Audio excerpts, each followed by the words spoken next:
Peggy 3.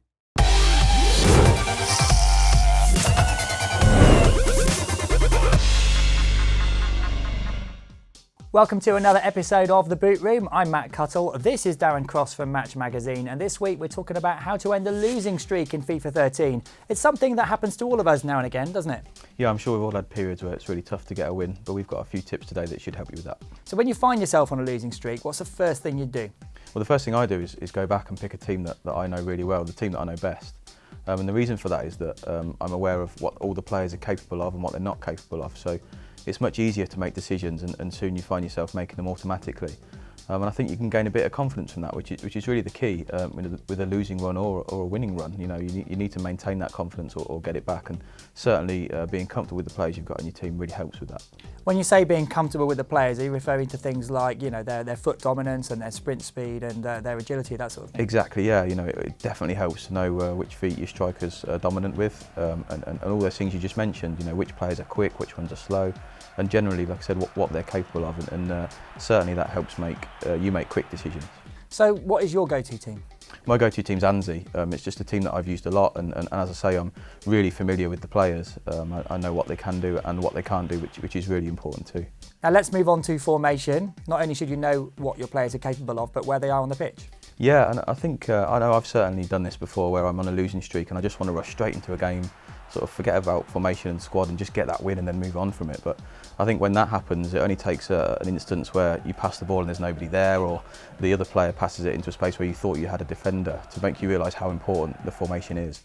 So it's always worth picking a formation that you know to go with the club that you know. And again, this is going to make your life a bit easier really in the game, because you won't have to think too much about where they are on the pitch, and you certainly won't be checking the radar as often. Now you mentioned it being tempting to rush in. I guess also a good thing to do is just to slow things down a bit and take your time. Yeah, that's definitely really important in the gameplay, particularly in defence, but also in attack. It kind of applies to both really.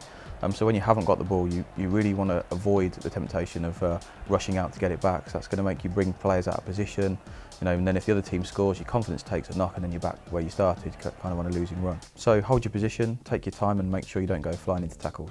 And I guess it's also important not to rush when you're on attack yourself. Yeah, and again, this comes kind of back to how desperate you are to score when you're on a losing run. You know, you really want to get that goal so you can turn things around, but that often makes you rush attack. So things like lofted, you know, sort of 50 yards lofted through balls, or lots of skill moves, that I find that when I'm on a losing run, that doesn't really help me, and that my best bet is to go back to basics, to move the ball around my team and just have nice, patient build-up play until I spot an opportunity to get the ball through to a striker on his strong foot and take a shot at goal. Do you have any other tips for ending a losing streak?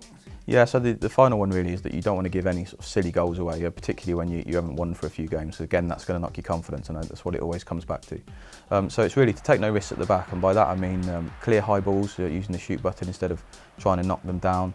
You know, and things like that really. Don't go sliding into tackles when you could stand and hold your ground. And generally, again, it's a combination of being a bit more patient, but then also not taking any chances at the back. Watch out for things like playing short passes from your goalkeeper straight to the striker, risky balls across your own area, things like that. So to kind of avoid that, take it back to basics and keep things nice and simple. Great tips, Darren. As always, what are we looking at next time? So next time we're going to take a look at some more celebrations you can do when you've just scored. Excellent, I love those shows, it's always good fun. Right, don't forget you can catch Darren every week in Match Magazine. Also check out their Facebook page, the details are on screen right now. We'll see you next time for those celebrations tips on The Boot Room.